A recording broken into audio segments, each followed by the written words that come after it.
So, I don't get much free time to do much of anything I really enjoy doing.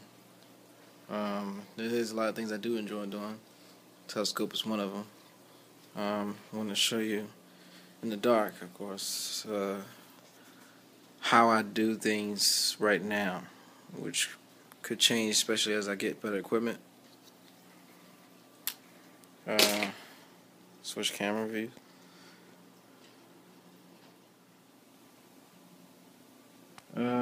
The way I do things right now, see if I can focus in on this. Come on, babe. The computer is doing all the work. What you see right there is the latest picture that was taken. I have it set up on a shooting sequence, so it's all automated at this point. This is looking pretty much in the constellation Lyra in the west. New picture just downloaded. The change is minimal, of course, because right now I'm guiding. So as you can see here from here, that's my status of the photos I'm taking. I decided to go ahead and do 500 shots of 20 seconds at 800 ISO. So camera's gonna do all the work, computer's gonna do all the work. I just set it up and let it go. Now the reason why I want to take 500 shots of the same thing is so that I can later on take all these different photos and stitch them together. What you see on the web and from Hubble and all those other great gorgeous shots are not single exposures. They're actually hundreds, if not thousands of exposures of shorter duration that's being stitched together to make one giant long duration. And there's actually a real big technical reason why you would do that and why you can't just have a really long one single exposure. Both goes back to the medium you're using. Since we're now in the digital age, we're using digital CCDs or CMOS cameras, which still going to suffer from the light bucket problem that essentially is an analog to what you find in the analog world with the film. Essentially, the buckets on the transistor chip overflow with light, and it washes out the picture.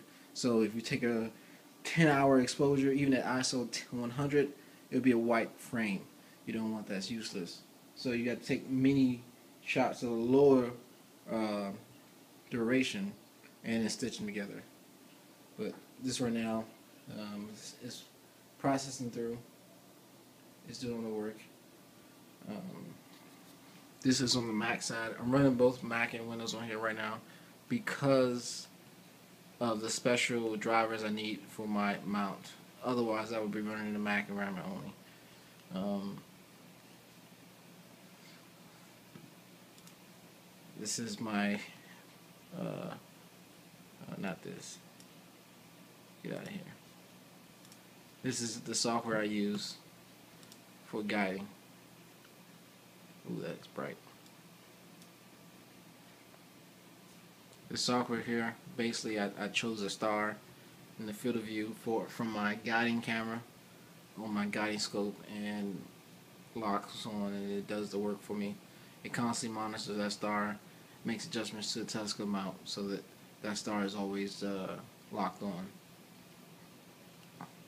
So this software here is doing all the work of moving the telescope itself to keep the telescope locked onto the target. Otherwise, you have star trails because I'm doing 20 seconds exposure. There will be some trailing, especially at the prime focus I'm running at. Prime focus, which means is essentially at the focus the telescope is, without any additional magnification or change of focus. Here is a telescope. It's kind of hard to see, but telescope. That's a guiding camera. It's a guiding scope. And of course the main scope. It's doing all the work. And my DSLR camera that's taking the photos.